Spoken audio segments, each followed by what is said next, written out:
lan la moom mi ngi nekk Médina di gérer commune am. lan moo Bamba war a Fall nekk sa problème man doomu Médina laa man nu ngeen ma gisee man doomu Médina laa te Médina saa waay képp ko fa juddoo màggee fa yaroo fa di raamee Médina dundee fa yu bëri Médina sa xol lay nekk lu naturel lay nekk da ngay bëgg Médina waxuma ñu nga xamante dañ tëb nii dem dëkk Médina di fa loué wala tëb nii saa waay waaw dem Médina yaa ma gën a xam parce que gis ngeen Médina léegi ni mu men koñ boo dem saa waay xoola presque ay milliers de personnes dëkk nañ fa ndax léegi tabax yi ak location yeex yeneen ak yeneen ñun maintenant ñun la ñun ñoo fa juddoo màggee fa yaroo fa maintenant nekk suñu xol ba léegi nii suñuy kër famille nekk fa. suñuy famille nekk fa ñu fay dem. dëgg la Bamba Fall Bambey la dëkk moom Bambey la juddoo màggee fa yaroo fa xam nga. mais maintenant boo fa ñëwee nañ la dalal ba nga foog ni yow yaay Médina. est-ce que yaay dégg. voilà parce que hospitalité bi fa am ak ni ñuy dundee partage beex yooyu yëpp xam nga lu ma la léegi tey si tey Bamba Fall ñëw na Médina. ñëpp xam nañ nu mu nekkee maire si ay affaire de liggéeyaate ay xërëm xam nga yu ne mu dugg si avocat maître Biram Sassoum Sy moo ko defaloon procuration pour mu nekk maire bi muy nekkaat maire tamit 2014 li si taxawu Dakar li si taxawu Dakar bi muy nekkaat maire 2014 Khalifa Sall moo tax mu nekk maire te Khalifa Sall boobu da ko war même pas loolu mais Bamba Fall suñu alal ñun bi ñu ko dénk maintenant mu koy caxat-caxatee di def lu ko neex di def ay scandale kese yow mos nga gis maire boo xamante ni IGE bi nga xam ne institution la pour ñun sénégalais yi ak ay OFNAC yooyu noonu yëpp ay institution pour sénégalais yi la IGE épinglé ko ak 35 chefs d'inculpation loolu est-ce que mos ngeen ko gis Sénégal. ni nga wax rek na de 35. maa ko wax bu dul dëgg Bamba Fall tamit dama porter plainte ñun dëgg na ñuy dund te yàlla tax. ba ca gën a rëy lu ñu wax ngeen gis ci seen bopp te du dëgg rek yoon am na si dëkk bi foo leen ñu woo ñu wuyu leen.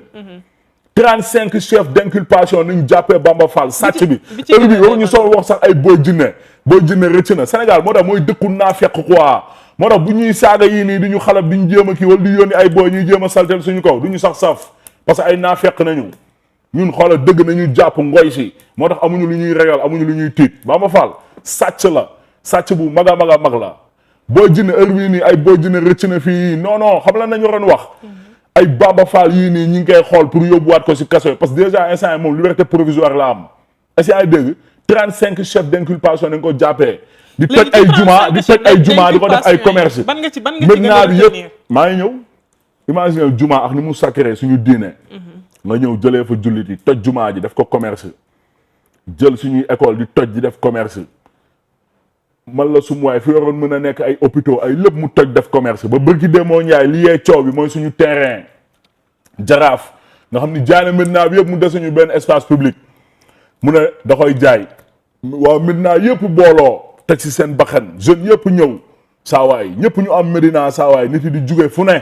ba si ñu am kër Médina dem toxu dëkk feneen ñëpp àndandoo ñëw saawaay ne dañuy ñibbi si Médina dañuy xeex injustice bi nga xam ni sàcc bi moom la fiy dawal di toj ay toilettes publiques gis nga maintenant ni mu bindoo ak toilettes publiques yi robinet yi fii à l'époque yëpp mu toj ko ne lépp commerce la koy def est-ce que ay dégg te lu tax mu bëgg ko def commerce parce que ay juuti yeex taxi yi taxe OVP yooyu yëpp am perception moo la war a dem perception moo war a fayee ko xaalis boobu te dafa war a mën a am cachet wala signature percepteur du dëgg mais Bamba Fall lépp moom moo koy encaissé moom loolu bu dul dëgg porté ma plainte ñun waa maintenant xam nañ bu baax nu mu demee. Trésor public ngay wax moom moo war a encaisser Bamba Fall commerce yi yëpp yi am mbir Médina taxi yi gars yi di fay ak yooyu noonu yëpp si poosam la jël. te mu war a dem trésor public si poosam la jëm parce que xëy na moom loolu sax moo tax mu toog Médina 8 ans wala 9 ans tabax 9 villas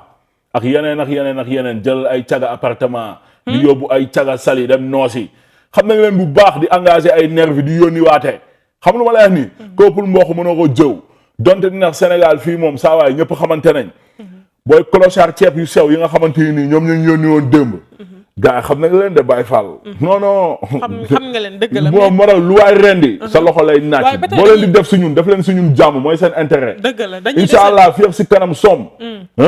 ñoom dinañ gis ni saa waay li ñu doon jéem noonu mu xëppuwaat seen xaw te duñ si mën dara nañ si dul mën est-ce que ay dégg noonu la demee xëy na sax di nga dem justice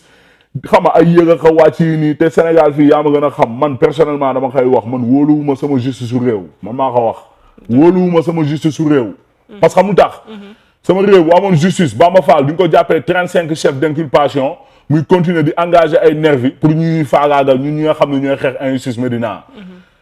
suñu réew bu amoon justice. maire du fi nekk maire nga xam ni mun nañ ne mooy représenter président ci commune.